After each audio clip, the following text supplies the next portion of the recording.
નમસ્કાર વિદ્યાર્થી મિત્રો, જ્ઞાનવૃક્ષ ચેનલના આજના આ જબરદસ્ત સેશનમાં સૌનું સ્વાગત છે. જુઓ, ધોરણ 10 વિજ્ઞાનની બોર્ડ એક્ઝામ આવે એટલે એક પ્રશ્ન તો પેપરમાં છપાયેલો જ હોય, અને એ છે મનુષ્યનું પાચનતંત્ર. પૂરા 4 માર્ક્સનો સવાલ છે બોસ. હવે ગોખવાનું બિલકુલ બંધ. આજે આ 4 માર્ક્સના ટોપિકને એવી રીતે સમજીશું ને કે જિંદગીભર નહીં ભૂલાય. તો ચાલો પૂરી એનર્જી સાથે આજનો આ માસ્ટર ક્લાસ શરૂ કરીએ. હવે એક મસ્ત સવાલથી શરૂઆત કરીએ.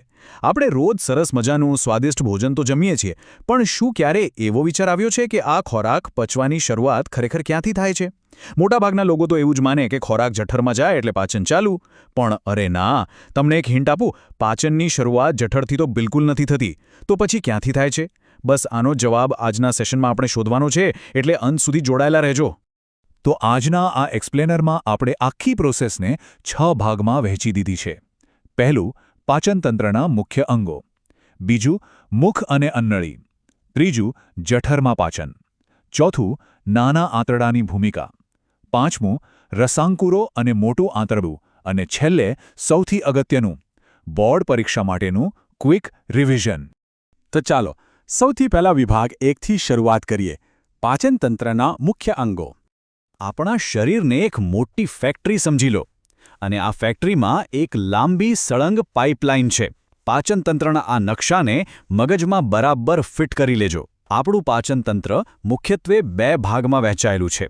પહેલો ભાગ છે સળંગ પાચનનળી, જે મુખથી શરૂ થાય, પછી કંઠનળી, અન્નનળી, જઠર, નાનું આંતરડું, મોટું આંતરડું, મળાશય અને છેલ્લે મળદ્વાર પર પૂરી થાય. અને બીજો ભાગ છે આપણી સહાયક ગ્રંથિઓ, જે આ પાઇપલાઇનમાં પોતાના સ્પેશિયલ રસાયણો ઉમેરે છે. આ ગ્રંથિઓ 3 છે: મુખમાં આવેલી લાળ ગ્રંથિ, જઠરની સહેજ ઉપર જમણી બાજુ આવેલું યકૃત અને જઠરની બરાબર નીચે આવેલું સ્વાદુપિંડ.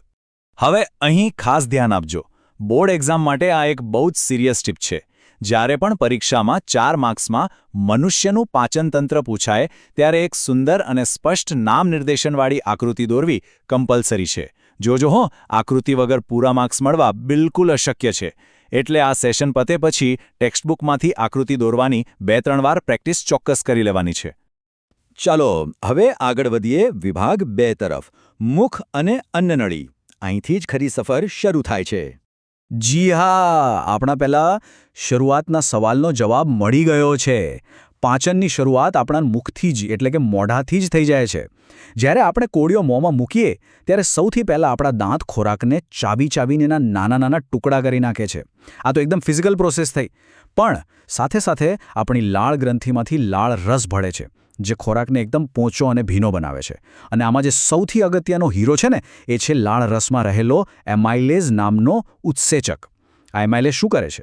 તે ખોરાકમાં રહેલા જટિલ સ્ટાર્ચને તોડીને સાદી શર્કરા એટલે કે માલ્ટોઝમાં ફેરવી દે છે. બસ એટલે જ જો આપણે રોટલીનો ટુકડો વધુ વાર ચાવીએ તો તે ધીમે ધીમે મીઠો લાગવા માંડે છે. કમાલ છે ને? હવે મુખમાં જે અર્ધપાચિત ખોરાક છે તે પહોંચે છે અન્નનળીમાં. અહીં એક બહુ જ રસપ્રદ વાત છે. અન્નનળીમાં કોઈ જ પાચન થતું નથી. હા, બિલકુલ સાચું સાંભળ્યું. અન્નનળી તો માત્ર એક ડિલિવરી પાઇપ છે. તે સ્નાયુઓના એકદમ લયબદ્ધ સંકોચન દ્વારા, જેને આપણે વિજ્ઞાનની ભાષામાં પરિસંકોચન હલનચલન કહીએ છીએ, એના દ્વારા ખોરાકને ધીમે ધીમે નીચે જઠર તરફ ધકેલે છે. જાણે કે ખોરાક કોઈ વોટર સ્લાઇડ પરથી ધીમે ધીમે સરકી રહ્યો હોય. હવે આવે છે વિભાગ 3, જઠરમાં ખોરાકનું પાચન. ખોરાક હવે જઠરમાં પહોંચી ગયો છે.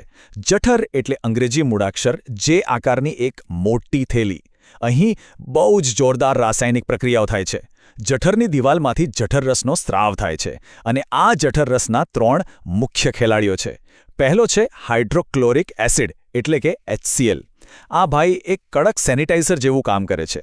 તે ખોરાક સાથે આવેલા બધા જ હાનિકારક બેક્ટેરિયાને મારી નાખે છે અને અંદરનું વાતાવરણ એકદમ એસિડિક બનાવી દે છે. બીજો ખેલાડી છે પેપ્સિન. પેપ્સિનની ખાસિયત એ છે કે તે માત્ર એસિડિક વાતાવરણમાં જ કામ કરી શકે છે. તે ખોરાકમાં રહેલા પ્રોટીનનું પાચન શરૂ કરે છે.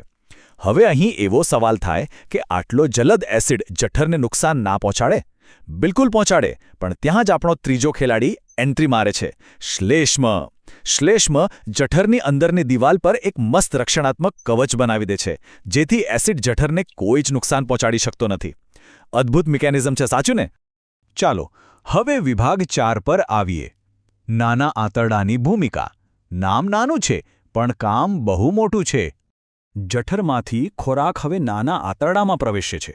અહીં આપણે એક અત્યંત મહત્વની વ્યાખ્યા સમજવાની છે.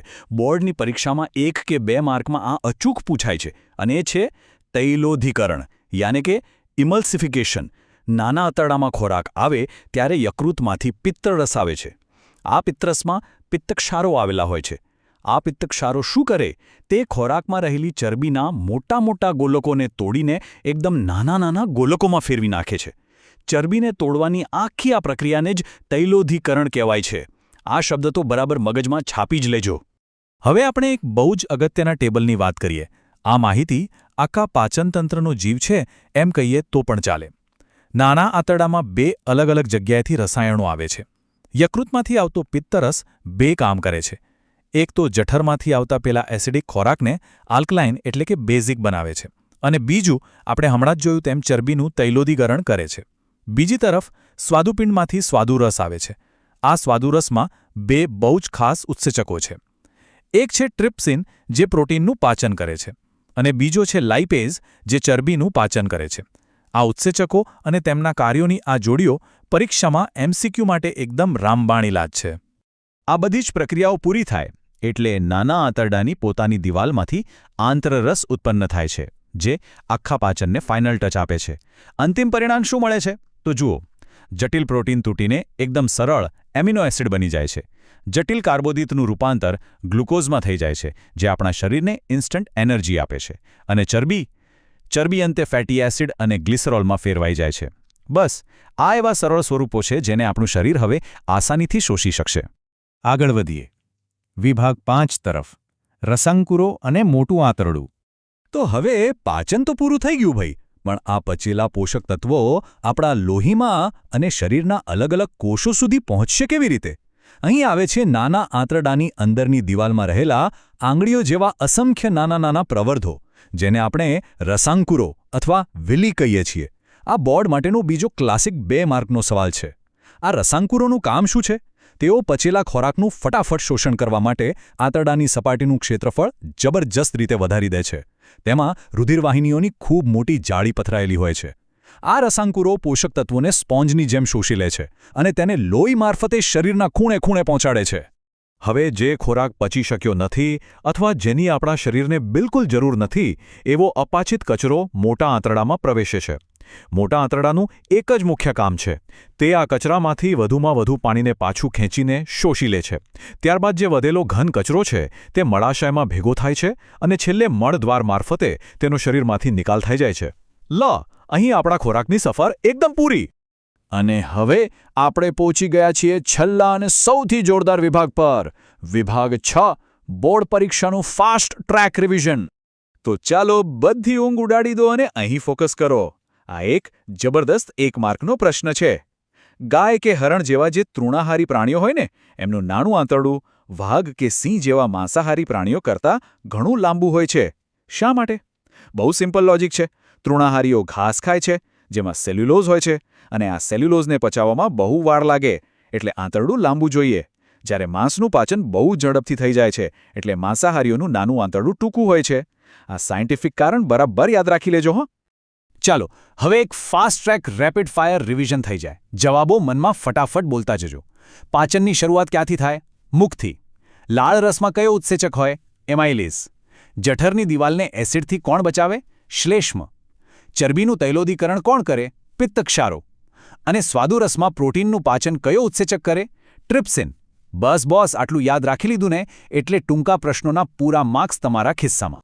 વિદ્યાર્થી મિત્રો, જો આજના આ એક્સપ્લેનરથી પાચનતંત્રના બધા જ ડાઉટ્સ એકદમ ક્લિયર થઈ ગયા હોય અને ભણવાની મજા આવી હોય તો હમણાં જ એક લાઇક દબાવી દો. તમારા બધા જ ક્લાસમેટ સાથે અને શેર કરો જેથી તેમની પણ બોર્ડની તૈયારી એકદમ મજબૂત થઈ જાય. અને હા, આવી જ સરળ અને રસપ્રદ માહિતી માટે આપણી જ્ઞાનવૃક્ષ ચેનલને સબસ્ક્રાઇબ કરવાનું બિલકુલ ભૂલતા નહીં. જો હજુ પણ કોઈ ટોપિકમાં કન્ફ્યુઝન હોય તો નીચે કોમેન્ટ સેક્શન તમારા માટે જ છે, ચોક્કસથી પૂછોજો.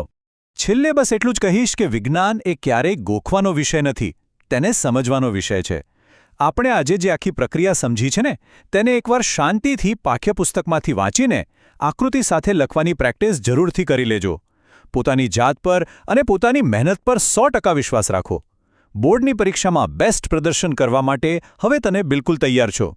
તો બસ વાંચતા રહો અને આગળ વધતા રહો. ફરી મળીશું એક નવા અને રસપ્રદ સાયન્સના ટોપિક સાથે. ત્યાં સુધી આવજો.